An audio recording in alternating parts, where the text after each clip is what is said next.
자비로우신 주님, 오늘도 우리에게 호흡 주시고 생명 주시니 감사합니다. 그 생명 들고 나왔습니다. 그냥 나오지 않고 간절히 사모하는 마음으로 이 자리에 나왔으니 하나님, 이 시간 우리를 만나 주시옵소서. 이 새벽에 함께 나누는 말씀이 오늘 하루를 살아갈 힘이 되게 하시고, 그 말씀을 붙들고 이 시간 간절히 기도할 때에 하늘의 문을 열어주시고 우리의 기도에 응답하여 주옵소서. 그래서 이 새벽부터 은혜가 충만한 가운데 우리에게 맡겨주신 하루를 믿음으로 승리하게 하옵소서. 주님, 우리나라를 위해 기도합니다. 불쌍히 여겨 주옵소서. 정치와 경제와 사회와 문화 모든 분야에서 하나님의 손길이 드러나게 하옵소서. 지혜와 용기를 주시고 특별히 우리 그리스도인들을 사용하셔서 우리나라에 빛이 되게 하여 주옵소서.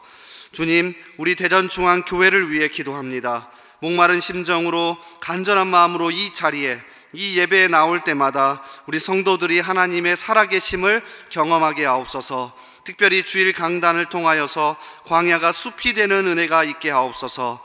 다음 세대와 청년과 장년에 이르기까지 교회를 통해 끊임없이 생명이 공급되게 하옵소서.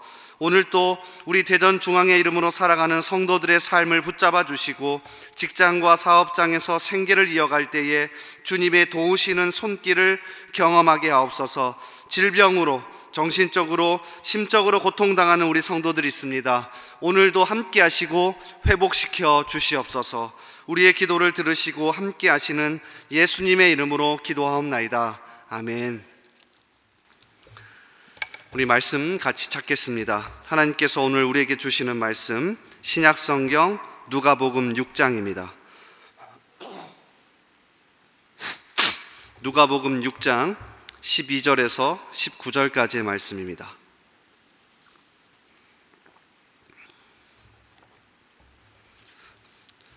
신약성경 누가복음 6장 12절에서 19절까지의 말씀입니다. 우리 한 절씩 교독하겠습니다. 이때에 예수께서 기도하시러 산으로 가사 밤이 새도록 하나님께 기도하시고 그 제자들을 부르사 그 중에서 12를 택하여 사도라 칭하셨으니 곧 베드로라고도 이름을 주신 시몬과 그의 동생 안드레와 야고보와 요한과 빌립과 바돌로메와 도마와 알페오의 아들 야고보와 셀롯이란 시몬과 야고보의 아들 유다와 예수를 파는 자가 될 가룟 유다라. 예수께서 그들과 함께 내려오사 평지에 서시니 그 제자의 많은 무리와 예수의 말씀도 듣고 병 고침을 받으려고 유대 사방과 예루살렘과 두로와 시돈의 해안으로부터 온 많은 백성도 있더라. 더러운 귀신에게 고난받는 자들도 고침을 받은지라. 온 무리가 예수를 만지려고 힘쓰니 이는 능력이 예수께로부터 나와서 모든 사람을 낫게 함이러라. 아멘. 오늘도 이 새벽을 깨워 나오신 여러분을 진심으로 환영합니다. 이 시간 우리 말씀 가운데 강력한 하나님의 임재를 경험하시고요, 또 우리 함께 기도할 때에 그 기도에 응답해 주시기를 주님의 이름으로 축복합니다. 이 시간 누가복음 6장 12절에서 19절까지 말씀을 같이 읽었는데요, 하나님만 의지하는 사람, 하나님만 의지하는 사람이라는 제목으로 같이 말씀 나누겠습니다. 오늘 본문 말씀은 그리 어렵지는 않습니다. 우리에게 익숙한 내용이고요, 특별히 우리가 잘 알고 있는 예수님의 제자 12명이 드디어 명확하게 선택이 되는 장면입니다. 누가복음에만 이 내용이 나오지는 않습니다. 아마 성경을 많이 읽어보신 분은 마태복음에도 이 내용이 나오고 또 똑같이 마가복음에도 이 내용이 나온다는 것을 알고 있을 겁니다. 세 개의 복음서에 12명의 제자를 선택하는 장면이 나오는데요, 오늘 누가복음에는 독특하게 누가가 더 자세하게 예수님이 제자를 선택하시는 과정을 하나 더 기록해 놓았는데, 바로 기도하시는 장면입니다. 12절과 13절을 다시 보십시오. 이때에 예수께서 기도하시러 산으로 가사 밤이 새도록 하나님께 기도하시고 밝음에 그 제자들을 부르사 그 중에서 12를 택하여 사도라 칭하셨으니, 예수님은 12명의 제자를 선택하시기 전 그것도 밤에 산에 가셔서 철야 기도를 하신 다음에 그 다음에 12명의 제자를 선택하셨습니다. 누가만 이 부분을 기록해 놓았습니다. 그리고 이 일련의 과정을 잘 들여다보시면 우리가 얻을 수 있는 아주 중요한 진리 하나가 있는데 오늘 말씀의 제목과 같습니다. 하나님만 의지하는 삶의 태도. 하나님만 더 붙들고 하나님만 더 의지하는 삶의 태도와 자세를 오늘 누가는 더 자세하게 기록해서 보여주고 있습니다. 자, 왜 그러한지 두 가지 부분을 한번 살펴보면서 하나씩 들여다보고자 합니다. 자, 그러면서 이 새벽에 다시금 하나님만 의지하는 삶의 태도가 우리 가운데 회복되기를 주님의 이름으로 소원합니다. 자, 첫 번째 부분은요, 우리가 먼저 생각해야 될 부분은 기도하시는 장면입니다. 그러니까 다른 마태복음이나 마가복음은 12명의 제자를 선택하기 전에 예수님이 기도했다는 장면을 넣지 않는데요. 당연히 예수님은 기도했을 거니까요. 그런데 누가는 조금 더 자세하게 기도했다고 기록합니다. 자, 그리고요, 자세히 살펴보면 처음부터 12명의 제자를 선택하기 위해서 기도한 게 아닙니다. 자, 12절을 한번 보십시오. 이렇게 시작합니다. 이때에 예수께서 기도하시러 산으로 가사 밤이 새도록 하나님께 기도하시고, 그러니까 처음부터 예수님이 작정하시고 12명의 제자를 선택해야 되겠다 기도하시러 간 게 아닙니다. 이때에 라는 단어로 시작합니다. 이때는 바로 앞의 상황을 이야기하는데요, 바로 앞을 볼까요? 11절입니다. 그들은 노기가 가득하여 예수를 어떻게 할까 하고 서로 의논하니라. 바로 앞의 상황이 어떤 상황입니까? 바리새인과 서기관들이 드디어 본격적으로 예수님을 어떻게 잡아서 죽일까를 의논하기 시작합니다. 그러니까 종교 지도자들의 위협이 드디어 예수님에게 본격적으로 다가오기 시작했어요. 그러니까 예수님이 바로 이때에 기도하시러 간 겁니다. 자, 그러면 처음에 기도 제목은 무엇이었을까요? 아마도 하나님, 이 위협을 어떻게 지혜롭게 이겨낼 수 있을까요? 하나님, 드디어 종교 지도자들이 본격적으로 위협을 하기 시작했습니다. 어떻게 하면 잘 이겨낼 수 있을까요? 라는 기도로 시작했을 거예요. 자, 그런데 그 기도가 바뀌어 가는 겁니다. 자, 그래서 12절을 다시 한번 보실래요? 오늘 자주 읽을 건데요. 이때에 예수께서 기도하시러 산으로 가사 밤이 새도록, 여기서 밤이 새도록은 그 전날 해 진력부터 다음날 해가 중천에 뜰 때까지를 이야기합니다. 그러니까 무척이나 오랜 시간 동안 집중해서 하나님께 기도했는데요, 우리말 성경은 그냥 하나님께 기도하시고 라고 되어 있지만 헬라어 성경 원어로 보면 이렇게 되어 있습니다.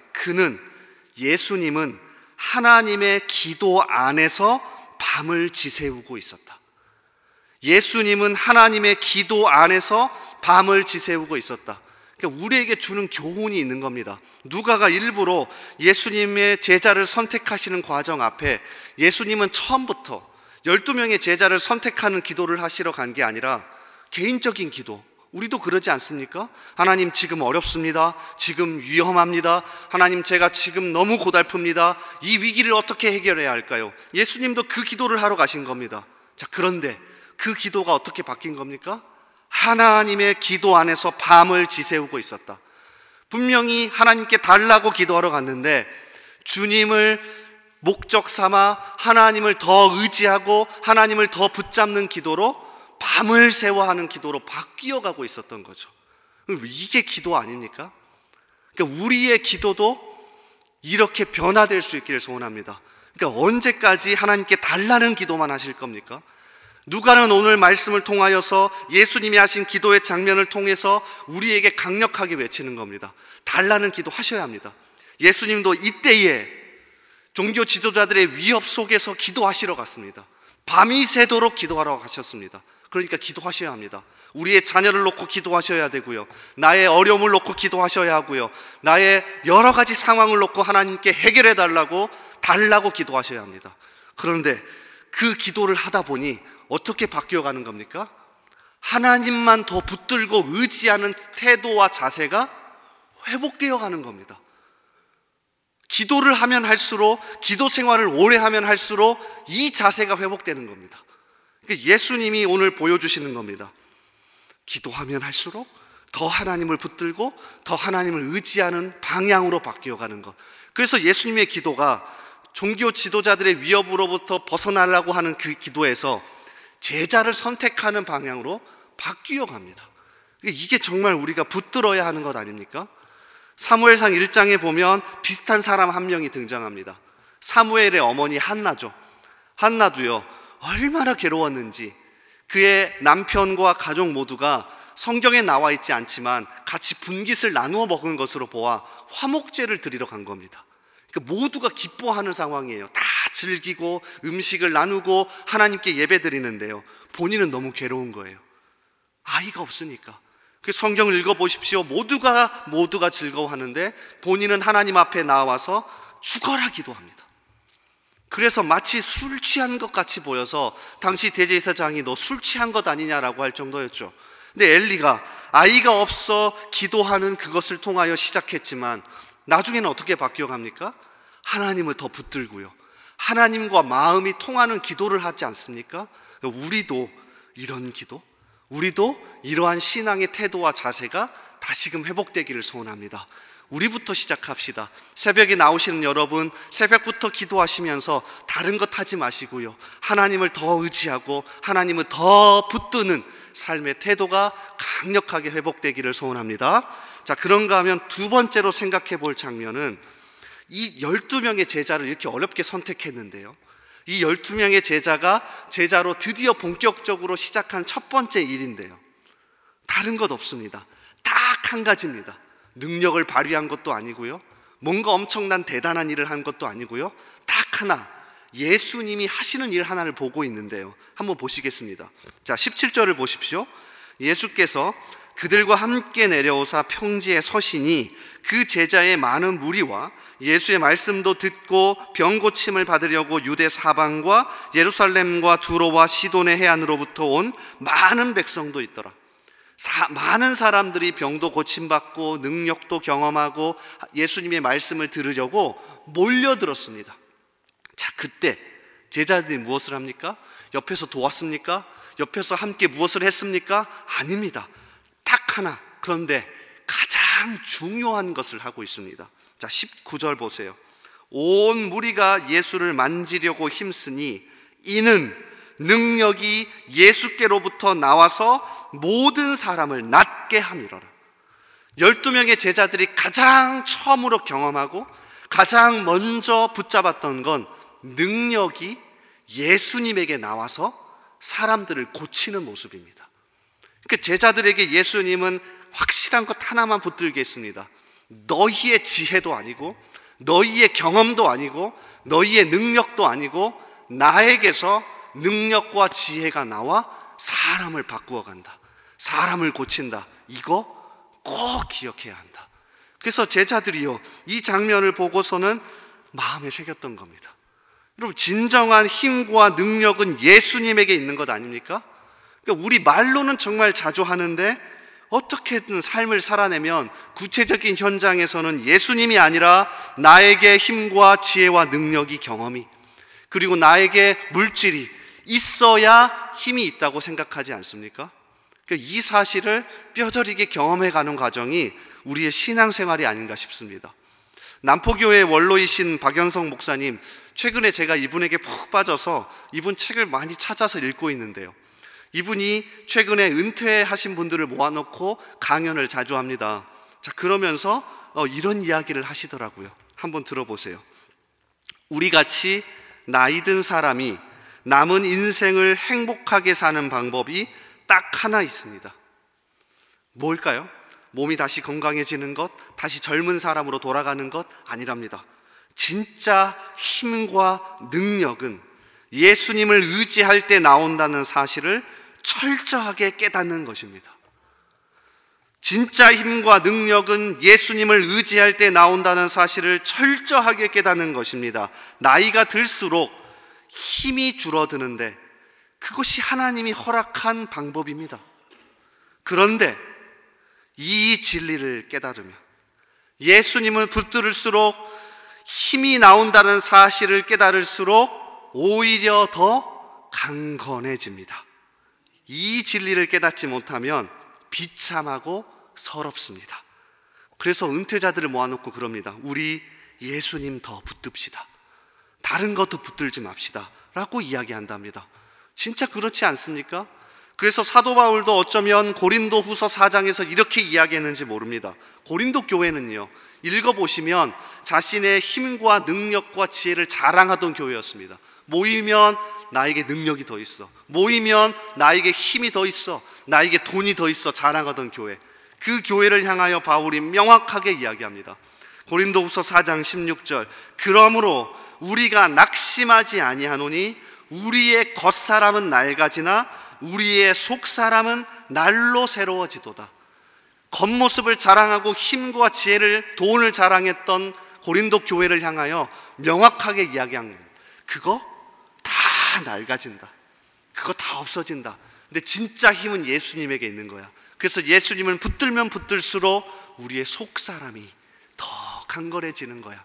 그러니까 우리가 이걸 더 붙들 수 있기를 소원합니다. 그래서 올 한 해는 하나님 앞에서 더 힘있게 살아갑시다. 예수님만 더 붙드시고요, 그 예수님에게서 힘을 공급받아 내 속사람이 더 강건해지기를 주님의 이름으로 축복하고 소원합니다.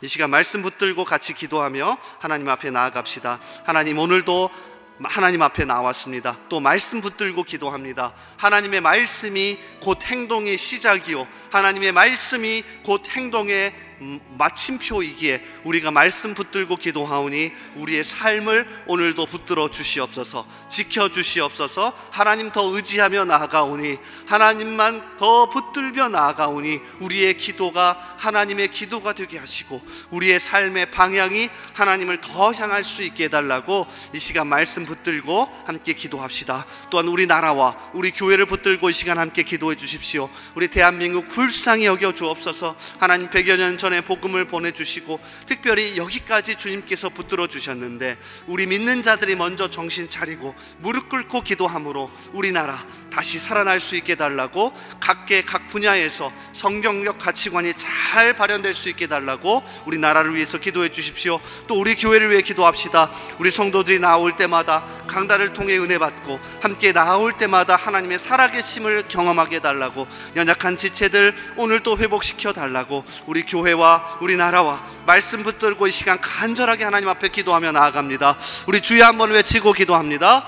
주여. 하나님 아버지 감사합니다. 이 시간 붙들어 주옵소서. 하나님 특별히 이 시간 간절한 마음으로 하나님 앞에 기도하며 나아가오니 우리의 삶을 인도하여 주시기를 원합니다. 하나님 간절한 마음으로 말씀 붙들고 기도하오니 이 시간 우리에게 은혜 더하여 주옵소서. 우리의 마음을 여시고 우리의 생각을 여시고 하나님 강력하게 임재하여 주시옵소서. 특별히 우리 삶 가운데 주님만을 더 붙들고 더 의지하고 하나님의 기도 가운데 푹 빠져드는 모습들이 많아지길 원합니다. 처음에는 달라고 기도하고 처음에는 너무 어려워서 기도했지만 주님, 시간이 지나면 지날수록 하나님께 집중하고 하나님을 목적 삼고 하나님을 붙드는 그러한 기도의 내용으로 바뀌어갈 수 있도록, 그러한 태도가 우리 가운데 많이 더 늘어날 수 있도록 주여 역사하시고 함께하여 주옵소서. 하나님 특별히 오늘도 우리 대전 중앙의 이름으로 살아가는 우리 성도들이 있습니다. 우리 교회 지켜주시옵소서. 하나님 강단을 지키시고 기도의 자리를 지켜주옵소서. 그래서 우리 성도들이 이 자리에 나올 때마다, 이 자리에 나올 때마다 간절한 마음으로 나올 때마다, 기대하는 마음으로 나올 때마다 하나님 은혜 부어 주옵소서.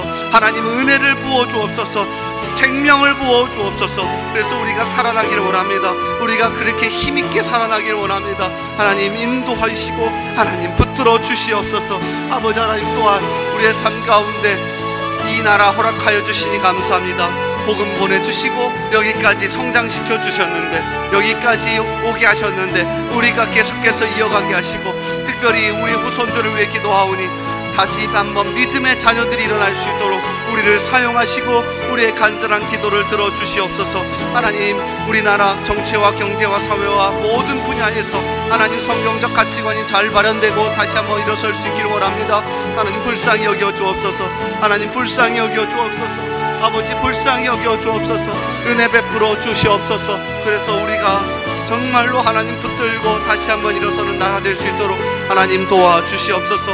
오늘도 우리 성도들 나와서 기도합니다. 간절한 마음으로 기도할 때에 하나님께서 그 기도에 응답하시고, 또한 간절한 마음으로 하나님 앞에 나와서 기도할 때에 우리의 어려움을 해결하시고 우리의 모든 삶에 필요한 것들 채워주시고 인도하시며 함께하여 주시옵소서.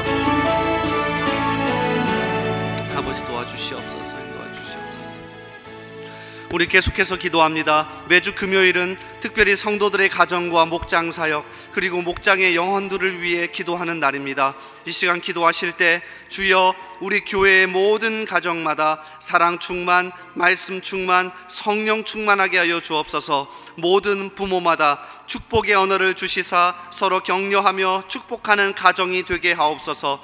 우리 교회 목장에 속한 모든 가정들마다 기쁨과 감사가 넘치게 하여 주옵소서. 성도들의 가정마다 예배가 회복되고 사랑이 넘치게 하옵소서. 환우들에게 회복의 은혜를 주옵소서. 그리고 계속해서 담임 목사님을 위해 기도해 주시고 함께 동역하시는 장로님들과 교육자들이 사랑으로 하나 되어 온 교회가 성령으로 충만한 가운데 부흥의 역사를 이루게 해달라고 가정과 목장을 위해 합심으로 기도하신 후에 자유롭게 기도하시면 되겠습니다. 이 시간 기도하실 때 먼저 저를 따라해 주시기 바랍니다. 주여 축복의 언어를 주옵소서. 주여 축복의 언어를 주옵소서. 주여 축복의 언어를 주옵소서. 주여 축복의 언어를 주옵소서. 우리 주여 한번 다시 외치고 간절하게 기도하며 나아갑니다. 주여. 아버지 하나님, 이 시간 특별히 금요일입니다. 하나님, 오늘 또 금요 기도회가 있고 또 한 주간을 마무리하며 주일을 준비하는 참 중요한 날입니다. 하나님, 오늘도 은혜 베풀어 주시고 특별히 우리들